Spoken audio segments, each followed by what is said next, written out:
of all, I would like to extend my sincere thanks to the organizers of the regional conference in the field of administrative reform for the opportunity that provide to the Civil Service Bureau in Jordan to present the reform measures taken at the beginning of 2020 in the field of human resource management and development as part of government approach toward public sector development and reform.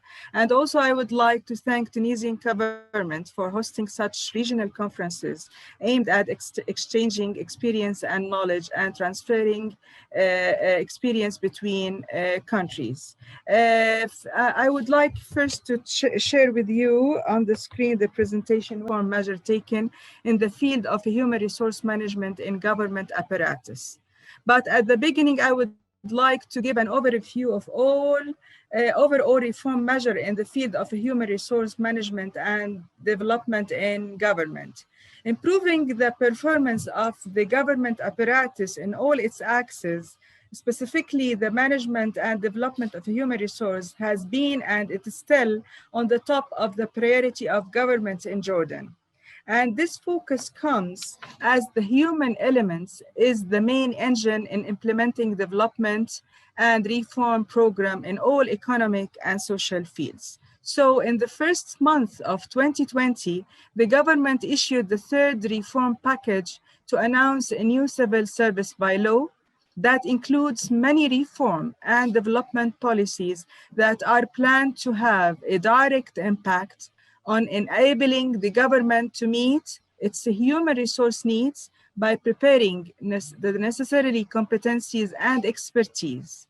In addition to that, to enhance the government ability to manage, to develop, to empower, and to motivate these human resources and manage its available competencies as assets to be used to achieve its strategic goals and improve its performance. A civil service bylaw, as you see in the screen, was prepared to enable the government to achieve its goal within the following axes. First of all, the institutional agility, and also to raise the efficiency and the effectiveness of the public sector staff, improving government efficiency in managing human resources, and finally, the use and activation of electronic applications in the management of a human resource to access smart implication. Concerning the first axis of institutional agility, the government seeks to ensure that the size of government apparatus and its stock of human assets are fit in quantity and quality with the actual and future needs to achieve its institutional goals, which will be reflected in the agility of the apparatus, the reduction of spending, and the government continued provision of its services efficiently and effectively. Therefore, the government, as you see in the screen, the government directs this axis toward two main objectives, or sub-objectives: promoting the concept of proactive thinking in human resource management and planning, and the other one is optimal use of those resources. So as we see, the Bureau initiatives in this field is to activate the human resource planning and workload, to developing standard indicators, determine the needs of a human resource, to managing the surplus and shortage in a human resource, you know, because this is something that we could use more, optimal use of these resources, and finally to activate succession planning. The second one is the second axis related to the efficiency and effectiveness of the government apparatus. And in this, especially in managing human resources, the government under this pillar, we are focusing on orienting toward shifting toward administrative approach based on central planning and decentralized implementation. This requires a clear definition of the roles and of the bodies concerned with managing human resource. So the council, the Civil Service Council, is concerned, as we see in the screen, with the rowing policies in this field, while the role of Bureau is to set methodologies, building capacity, and monitor the proper implementation, provided that the implementation is done by the department themselves. Under this pillar, we have some initiatives by promoting, enhancing the Bureau technical role and promoting and empowering human resource units in the departments. The third one, the efficiency and the effectiveness of the performance of the public servants.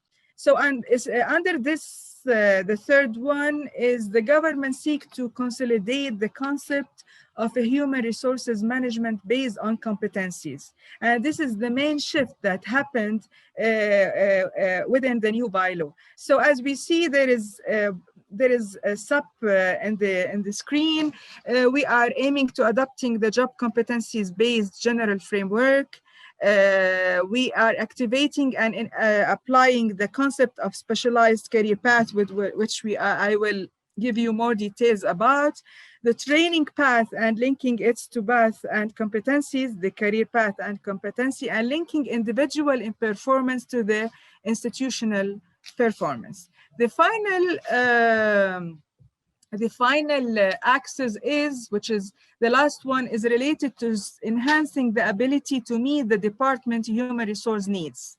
So we are aiming to enrich the government apparatus with staff enjoying the minimum level of job competencies necessary to occupy the position. So we are aiming to doing this by developing a job competencies-based examination and interview, because now by the new bylaw, the competitive exam and the interview are the base of selection process, while before that there was another basis for that. The seniority was taken into consideration. So the seniority now is bringing people to be as to compete, while the examination and the interview is the basis for selection process. Also, we are adding points for practical experience in the private sector for competitive ranking, and we are aiming of gradually shifting from seniority to to a full selection process that depending on, as I said, what we call it, that depending on the competitive exam and interview. Now we are coming to the specialized career path, which is a fast path, which is part, the government has adopted a program of a specialized career path as one of the reform measures to improve the performance of the public sector. The questions here is that raised is what is meant by specialized career path, or what we mean by that. The specialized career path are directing the government toward converting many governmental apparatus functions or jobs, specifically the cross-cutting jobs present in all departments, into profession practiced by a specialized person who are qualified and licensed to practice. So in other words, we are professionalize the government apparatus or government apparatus jobs. The objective of the career path, as we see, which is, career path have been developed to address several challenges that the government faced before the new bylaw. The path, or this path, aim to, first of all, upgrading the performance of the government apparatus by raising the efficiency and effectiveness of public sector and ensuring that the availability of competencies and job skills necessary to occupy any of the level of the professional path. The second one is to encourage employees to seek to acquire the necessary competencies to carry out their responsibility, or the responsibility of their job efficiently and effectively by establishing several incentives. We adding several extensive and advantages that motivate the employee to work on enhancing his or her capability. The third one is to maintain technical competencies in civil service, because if they did not find an opportunity for, you know,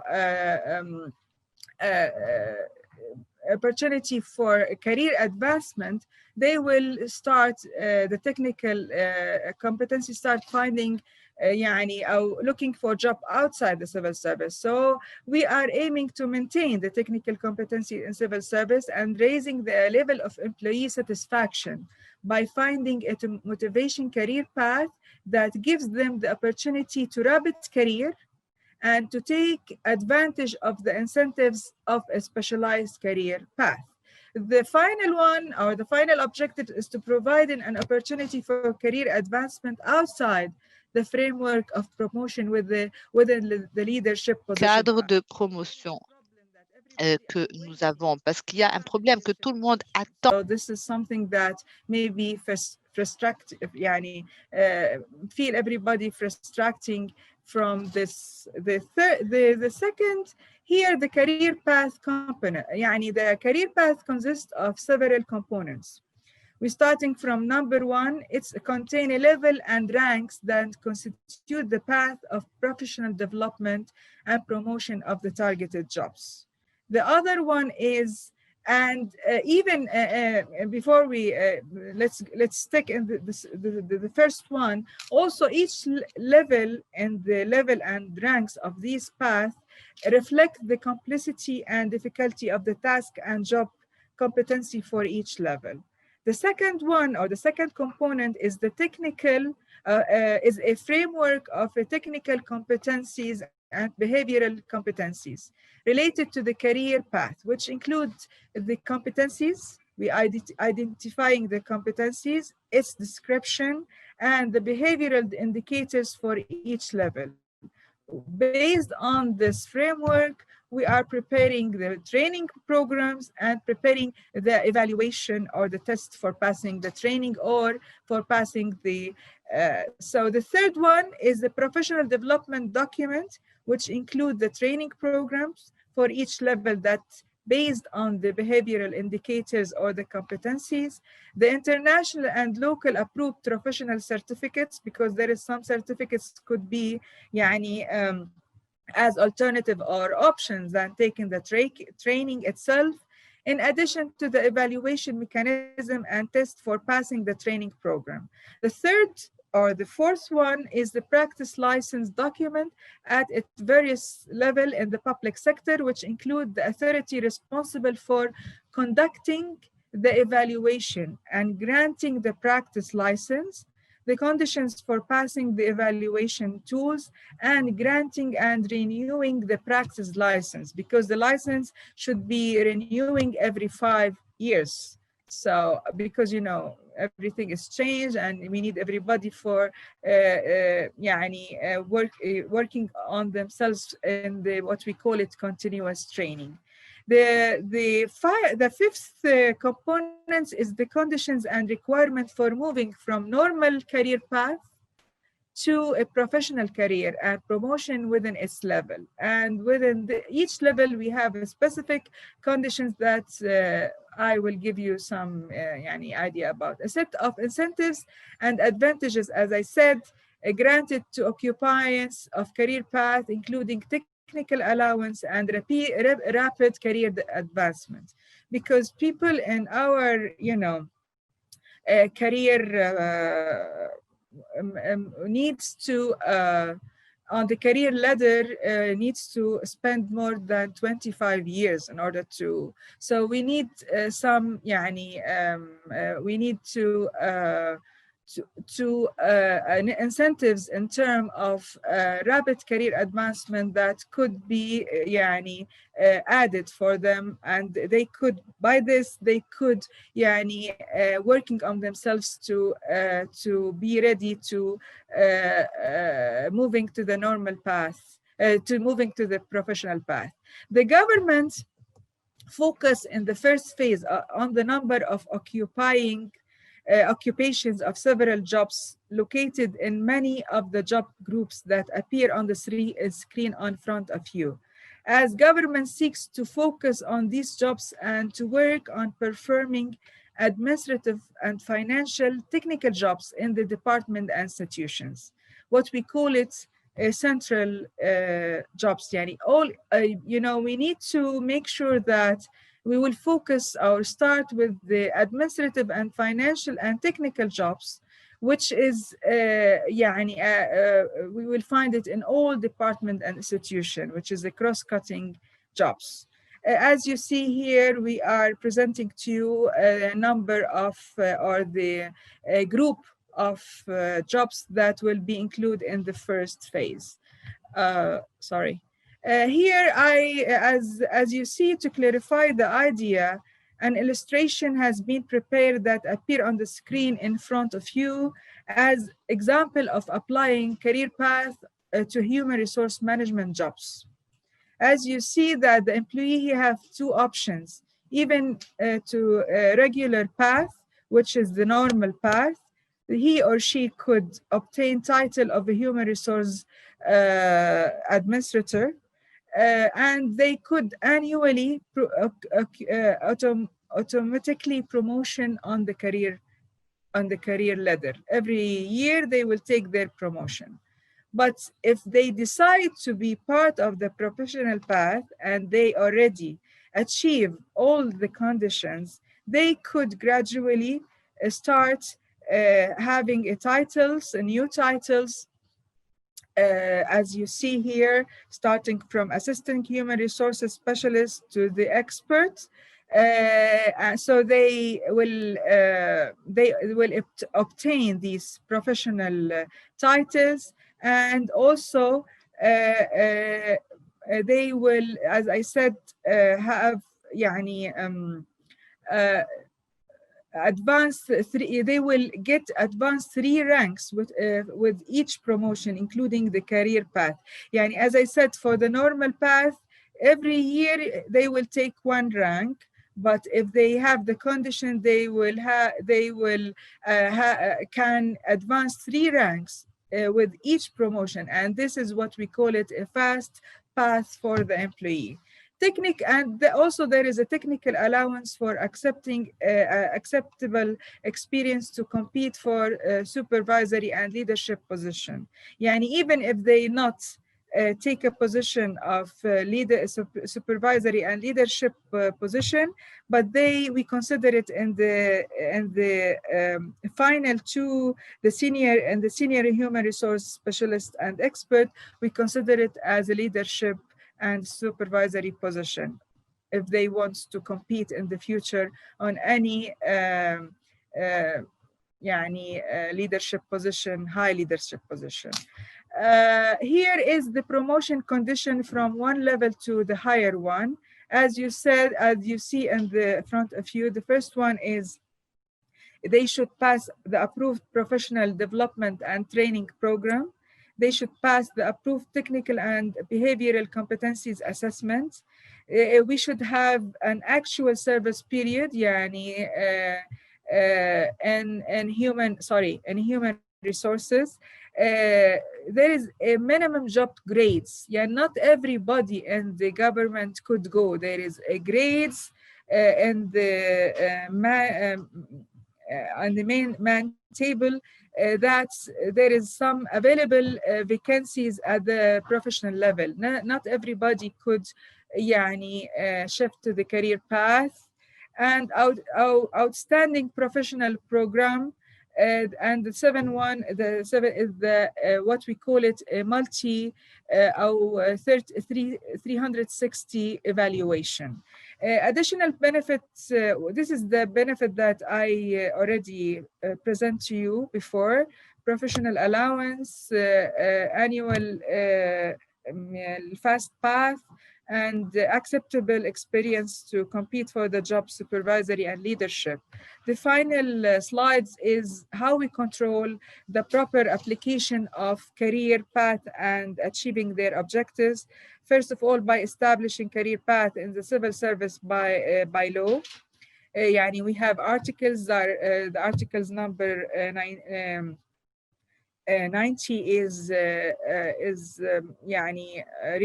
regulating the career path.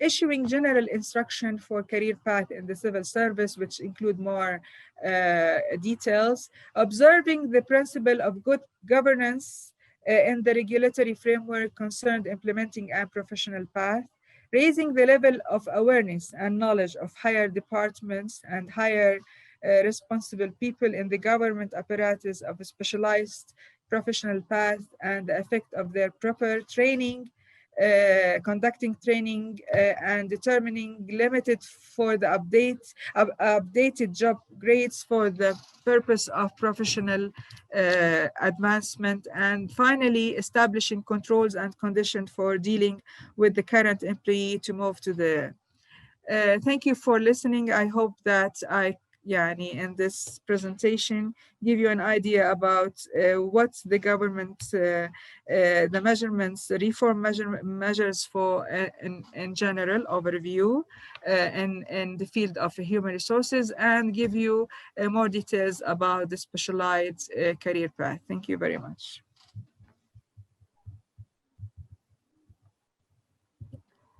Merci beaucoup, Madame Bedriة. Thank you very much, Mrs. Bedriة, for this presentation, and especially this program, this new program. Pour améliorer la gestion de la carrière dans votre pays. Et je pense que le fait que cela donne le choix à l'agent public entre la voie normale, la carrière normale et une progression plus rapide et plus intéressante avec des compétences qui sont mises en avant et avec des formations adéquates et un suivi, je pense que ça permettra de professionnaliser encore davantage le travail des fonctionnaires et d'assurer surtout pour les postes sensibles et où il faut des compétences spécifiques, notamment en matière de gestion, en matière de marché public ou des domaines plus techniques. Voilà, donnera un plus et surtout permettra à la fonction publique d'attirer les meilleurs, ce qui n'est pas toujours le cas malheureusement avec le système de la carrière classique. Bien, est-ce que vous avez des questions à poser à Madame Bedriة sur ce programme innovant en Jordanie? Est-ce qu'il y a des remarques? Elle est là pour répondre, je suis sûre.